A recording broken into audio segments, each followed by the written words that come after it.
धन्यवाद सभापति महोदय। मैं अपनी पार्टी अपना दल की ओर से सरकार द्वारा पेश किए गए 127वें संविधान संशोधन विधेयक का समर्थन करती हूँ। मेरी पार्टी अपना दल ने अपने स्थापना वर्ष सन 1995 से ही पार्टी संस्थापक यशाकाई डॉक्टर सोनेलाल पटेल जी के नेतृत्व में सामाजिक न्याय की विचारधारा को प्रबलता से आगे बढ़ाने के लिए संघर्ष किया है और मेरी पार्टी अपना दल का ये मानना है कि जब तक पिछड़े शोषित जातियों का उनकी आबादी के अनुपात में लोकतंत्र के सभी स्तंभों में, जिसमें हमारी विधायिका, न्यायपालिका, कार्यपालिका और यहाँ तक कि मैं कहूँ तो मीडिया भी शामिल है, जब तक उसमें उनकी आबादी के अनुपात में उनका प्रतिनिधित्व कायम नहीं हो जाता, तब तक सामाजिक न्याय की संकल्पना पूर्ण रूप से साकार नहीं हो सकती है। और इसके लिए ज़रूरी है कि जो हमारी पिछड़ी दबी कुचली जातियां हैं, उनका पहचान का संकट भी दूर हो और उनकी गणना भी सामने आए। और ये काम राज्य सरकारों से बेहतर कौन कर सकता है।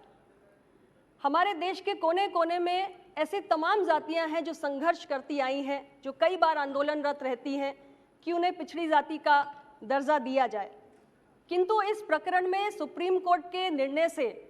हमारी राज्य सरकारों के हाथ बंधे हुए थे। भारत की सरकार ने इस संविधान संशोधन विधेयक को लाकर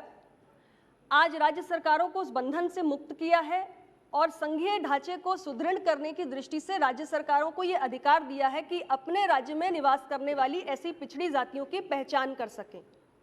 और इससे हमारे ऐसे तमाम पिछड़ी जातियां जो अभी तक जिनको संवैधानिक संरक्षण मिलना चाहिए था और पिछड़ों के कल्याण के लिए चलाई जाने वाली तमाम ऐसी योजनाओं का लाभ मिलना चाहिए था जो नहीं मिल पा रहा था, उनकी पहचान करने का अधिकार भी राज्य सरकारों को मिलेगा और ऐसी तमाम पिछड़ी जातियों के साथ न्याय भी होगा। अध्यक्ष महोदय, मैं कहना चाहती हूं कि यदि तमाम सरकारों के कार्यकाल का तुलनात्मक अध्ययन किया जाए तो मोदी सरकार ने निरंतर पिछड़ा वर्ग के हित में किए गए अपने निर्णयों से पिछड़ा वर्ग के कल्याण के प्रति अपने संकल्पबद्धता को बार बार साबित किया है। इसी सदन के अंदर वर्षों तक ये मांग उठती रही कि राष्ट्रीय पिछड़ा वर्ग आयोग को संवैधानिक दर्जा प्रदान किया जाए, लेकिन ये बहुत बड़ा दुर्भाग्य है कि यूपीए की सरकार के दौरान ये मांग उठती रही, लेकिन ये सरकार बहरों की तरह व्यवहार करती रही और जो साहस यूपीए की सरकार नहीं कर पाई वो मोदी जी की सरकार ने करके दिखाया और इसी संसद के अंदर अपने पिछले कार्यकाल में संविधान संशोधन विधेयक प्रस्तुत करके हमारे राष्ट्रीय पिछड़ा वर्ग आयोग को संवैधानिक दर्जा प्रदान करने का कार्य किया। इस देश में नवोदय विद्यालय, केंद्रीय विद्यालय और सैनिक स्कूल्स ये वर्षों से संचालित हो रहे हैं, लेकिन कभी भी ये ख्याल नहीं आया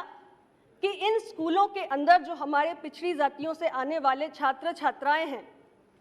उनको पिछड़ा वर्ग का जो आरक्षण है उसका प्रवेश प्रक्रिया में लाभ दिया जाए। मोदी जी की सरकार ने ये निर्णय भी करके दिखाया। पिछड़े वर्ग की हमारे जो क्रीमी लेयर की आय सीमा है उसको 6 लाख से बढ़ाकर 8 लाख तक करने का भी काम मोदी सरकार ने किया।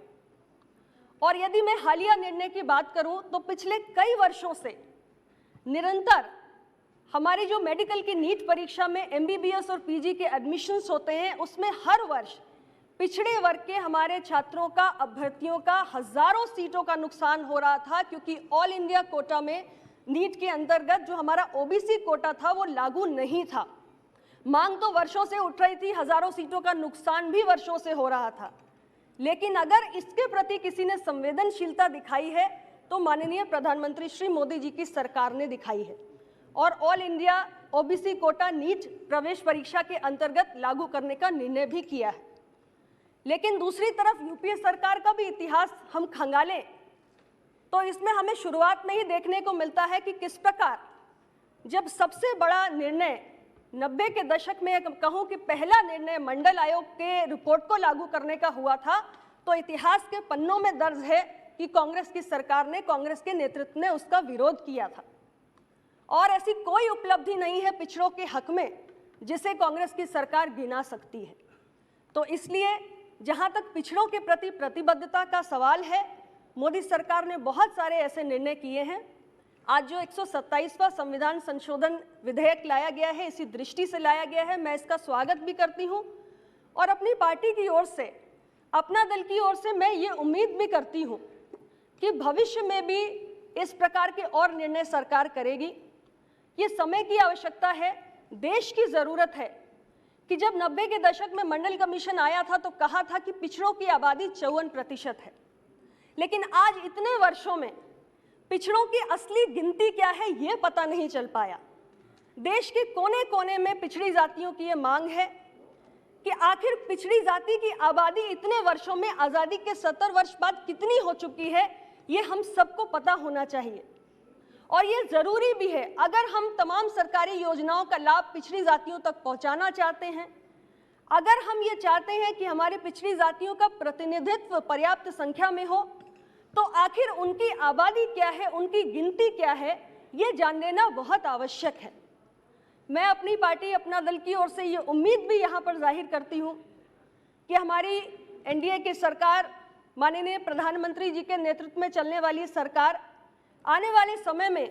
जो हमारी वर्ष 2021 में जनगणना होने जा रही है, उसमें ओबीसी की गिनती कराने के प्रस्ताव पर भी गंभीरतापूर्वक विचार करेगी। मैं फिर दोहराऊंगी कि ये समय की आवश्यकता है, देश को इसकी ज़रूरत है। हमारी संख्या कितनी है, ये देश की पिछड़ी जातियों को जानने का अधिकार है। जब हमारी संख्या स्पष्ट होगी तभी हम इन जातियों के साथ न्याय भी कर पाएंगे। इन्हीं शब्दों के साथ पुनः मैं 127वें संविधान संशोधन विधेयक का समर्थन करते हुए अपनी बात को समाप्त करती हूँ। बहुत बहुत धन्यवाद।